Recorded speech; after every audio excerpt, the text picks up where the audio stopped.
In this video, we are going to take a look at the differences in the harvest command layout between the Pro 700 and Pro 1200 display. So right off the bat, you'll notice some similarities. We have our combine cutaway on both screens with our readouts for positions. We have our funnels that indicate harvest command performance. We have our run screens found along the bottom. And that's where some of the similarities start to depart. So up here you'll see we have our crop types on the Pro 700 where we can select a different crop type. On the Pro 1200, the crop type is not editable from the run screen.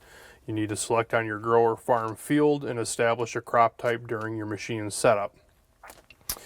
Another difference you'll see is on the Pro 700, our settings are not able to be adjusted by pressing on the display, whereas on the Pro 1200, the operator can make changes by pressing on the readouts.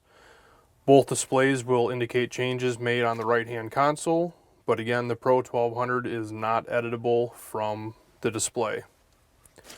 To edit a crop type or performance strategy, you can click on the crop settings button on the Pro 700.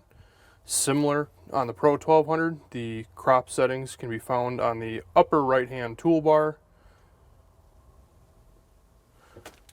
Again, crop type is not editable from this display, but the work condition can be edited based on factory defaults or any added or saved work conditions that the operator may have supplied.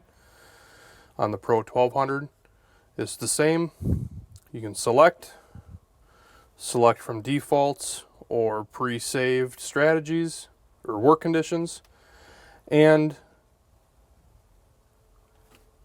you can select your performance strategies between best grain, performance, maximum throughput, or fixed throughput. And on the 1200, you have the same drop down and selections. You can edit target max ground speed and target max engine load on both displays. Along the bottom on the Pro 1200, you will see your basic, advanced sensitivities, headland, status, ranges, and info bar. Those same tabs can be found on the Pro 1200 along the right-hand side of the harvest settings.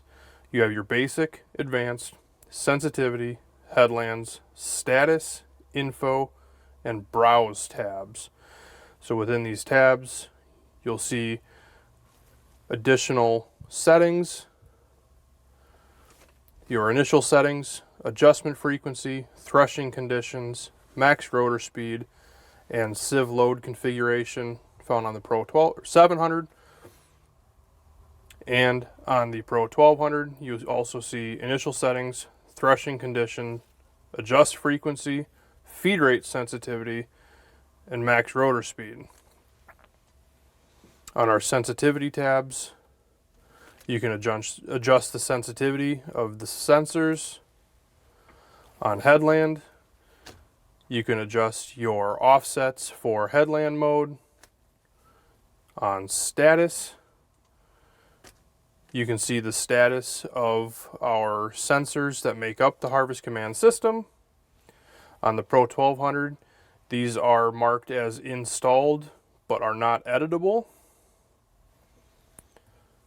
On our ranges tab, you can see our range configuration is off. This can be located on the advanced tab on the Pro 1200.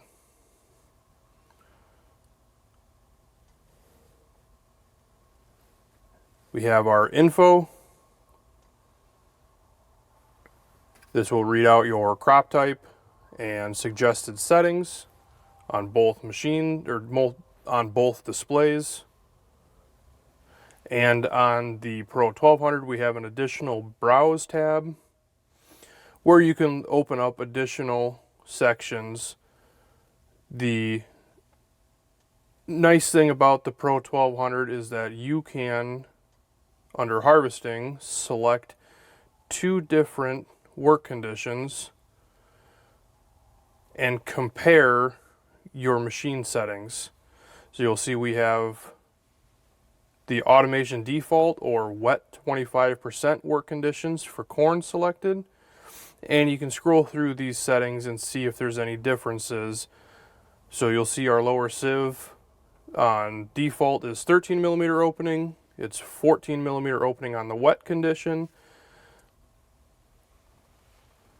You'll see our pre-sieve max has some differences. You can look at sensitivity comparisons.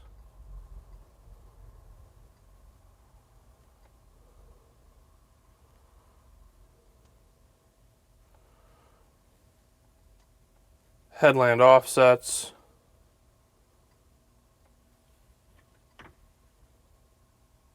So some of these won't read unless you have saved offsets for your headland mode. Ranges.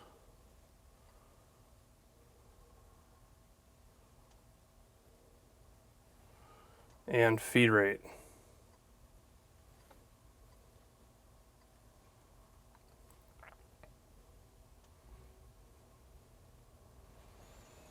So that's a quick look at some of the similarities and differences between the harvest command system on the Pro 1200 and Pro 700 displays.